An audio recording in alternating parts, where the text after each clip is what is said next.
If death were only a doorway, then who would step through it to return and walk with us again? In Tibet, when a Dalai Lama leaves his body, the people do not weep. They press their palms together in silence, because they believe that very soul will choose another form to return, like a river flowing into the ocean, then falling again as rain, becoming a stream once more. An endless circle. This is the secret of rebirth. When a Dalai Lama passes, Tibet trembles.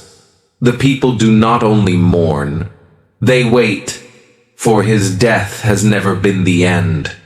It is told that at the very moment he drew his last breath, the butter lamps in the Patala palace extinguished. Every single one. The long Tibetan horns faltered, as if an unseen hand had strangled the air. Outside, the skies turned. On the Himalayas, black clouds twisted like a dragon unfurling. Thunder cracked across a winter night. Some swore a rainbow appeared at midnight. Impossible. Yet, it was there. In faraway villages, wolves howled endlessly toward the sacred mountain. A flock of migrating birds spun against the wind, as if drawn by an invisible hand. The monks recorded each sign carefully. The cremation smoke rose not with the wind, but straight to the east. His head turned west, lips curved in a faint smile. And in the shrine, a fragrance lingered, not of smoke, but of wild spring flowers. People whispered, "This is the language of the other world," a signal that he would return. Some monks dreamed of Avalokiteshvara, the bodhisattva of compassion, lotus in hand, pointing to a distant village. And when they awoke, they found they had dreamed the very same dream. Thus began the next chapter, the journey to find the new incarnation. The mystical searches. The search begins.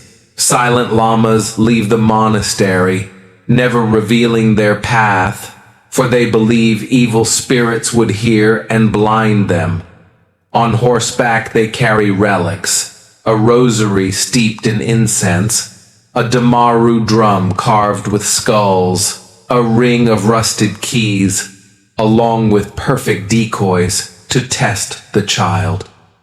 Through months of storms and valleys where the wind howls like the cries of the dead, they travel.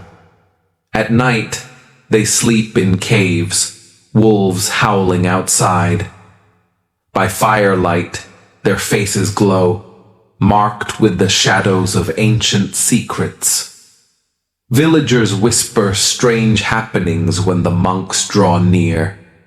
Infants crying for days, suddenly falling silent the moment the monks arrive. A boy of 3 staring with burning eyes, murmuring mantras he was never taught. And once a child pointed at them crying, "Why have you come so late?" The monks shudder. They lay out the relics, real and false, before the child. Without hesitation, the boy clutches the smoke-darkened rosary. He strokes the staff, whispering, "This one I carried when I traveled south." The elders gasp, secrets of a past life, flowing from the lips of a child. And so the search continues, through frozen lakes, flocks of birds spiraling overhead, visions in dreams that point the way. Always it feels not that the monks found the child, but that the soul itself led them there. The 5th Dalai Lama, 1617, Shigatse. A boy is born with eyes like two blue flames. That night, a rainbow blazes across the winter sky. Bells ring from the mountains, though no hands strike them. The boy sits in silence, chanting mantras. Upon seeing a Buddha statue, he laughs. You are still here. Unchanged. The monks test him. He chooses the sandalwood rosary, dark with incense. He strikes the Dhammaru in the exact rhythm of the life before, and then sings the prayer known only to the previous Dalai Lama. Silence falls. The old soul has returned. He dreams of a sea of blood, a golden bridge, a bodhisattva calling. Prophecy that he would unite Tibet, and indeed he becomes the great fifth Dalai Lama, builder of the Potala Palace. On the night of its foundation, a shaft of white light descends. Flocks of birds wheel in the shape of a lotus. The monks weep Avalokiteshvara's blessing. When he teaches, people sob without reason. Some smell orchids in the air, though none are near. Soldiers swear they saw arrows fall before touching him, a halo shielding his body. Thus, visions and miracles crown him the great. Not chance, but destiny, an ancient soul choosing to return. The prophecies. Before their deaths, many Dalai Lamas left riddles. Tears will lead me east. Seek where the lake embraces the sky. I walked through a stone gate. Beyond it, a red-roofed house. A child smiled at me there. Dreams shared by monks.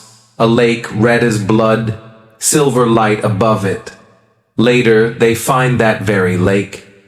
Across it, a newborn clutches a bead identical to the lost rosary. Blizzards form, yet within them a streak of light points the way. A house hidden in mountains.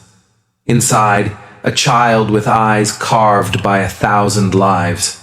Every clue, lotus, lake, red roof, fits too perfectly. The people believe, not chance, but the will of the Buddhas. The dying Dalai Lama glimpses the gates of samsara, leaving signs before stepping through, so his followers may find him once more. And thus, Tibet tells the same stories. Rainbows at midnight, blood-red lakes in dreams, blizzards pointing the way, children naming strangers. Each time they know, the flame of compassion never dies. It only changes form and returns. At last, the child is brought to the monastery, the hall filled with incense, shadows moving in the smoke. Sacred relics laid before him, among false copies. The elder speaks, "Choose, child. Tell us who you are." The butter lamp flickers wildly. The boy seizes the rosary, presses it to his chest. He strikes the Dhammaru, 3 beats, perfect rhythm. Then he looks up, eyes blazing, and declares, "Test me no longer. You have waited. It is I who have returned." Gasps, tears. Outside, bells ring of their own accord. Villagers swear they hear chanting from the sky. He names the old attendants, reads ancient Tibetan scripts fluently. Incense smoke swirls into the shape of a lotus. The proof is undeniable. The soul has returned.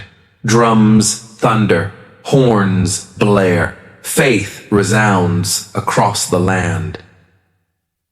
The 14th Dalai Lama, 1933. The 13th Dalai Lama dies. Clouds twist into strange letters above Lhasa. His body turns northeast. A silver rainbow spans the storm. The monks dream of a blue-roofed house in Amdo. There, a 2-year-old boy greets them, fearless. He calls the secret name of the late Lama's attendant. He laughs, clutching the relics. These are mine. Why did you take them away for so long? That boy becomes Tenzin Gyatso, the 14th Dalai Lama. As a child, he speaks scripture he never learned, predicts visitors before they arrive. Villagers whisper, the reincarnation has returned. As he grows, he becomes both spiritual leader and political exile. To millions, his rebirth is hope itself. Witnesses say, when he teaches, the scent of lotus fills the air. Once, golden light enveloped him, the crowd collapsing in tears. Yet controversy grows. The Chinese state claims power to decide his successor. Devotees reject it. Only omens and rituals may confirm the next Dalai Lama. Faith collides with worldly power. Now, at over 90, mystery looms. Will he leave a prophecy? Is there already a child hidden in some remote village? Or will the cycle break, rewriting history? Each time he smiles, people believe Avalokiteshvara has never left, only waiting to return. For 6 centuries, the story of the Dalai Lamas has risen beyond religion.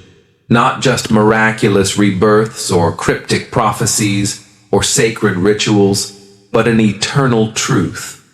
Compassion and wisdom never die. With every passing, strange signs appear, rainbows, incense-defying wind, dreams shared by monks, and then a child's innocent laugh with eyes that hold 1,000 lives. Tibetans believe the Dalai Lama is Avalokiteshvara in human form. Each return is not for himself, but to sow seeds of love and wisdom again. In a world torn by greed, hatred, and fear, this belief shines like a torch. Compassion can outlive death. Wisdom can pierce through samsara. Eternal values will always return to lift humanity. For millions, this is not just legend. It is strength to endure, hope to survive, faith that an eternal spirit will return to guide us. On the peaks of the Himalayas, they say there is a butter lamp that has never gone out. It is the spirit of the Dalai Lama, radiant, immortal, ever-present. Perhaps he is already a child growing quietly. Perhaps a traveler walking unseen. Or perhaps in every seed of compassion we plant today, a fragment of his soul has already been reborn. And so, the story of rebirth is not only Tibet's legend, but a reminder for all of us. Let the love in your heart never die. For when it rises again, that is the greatest rebirth of all.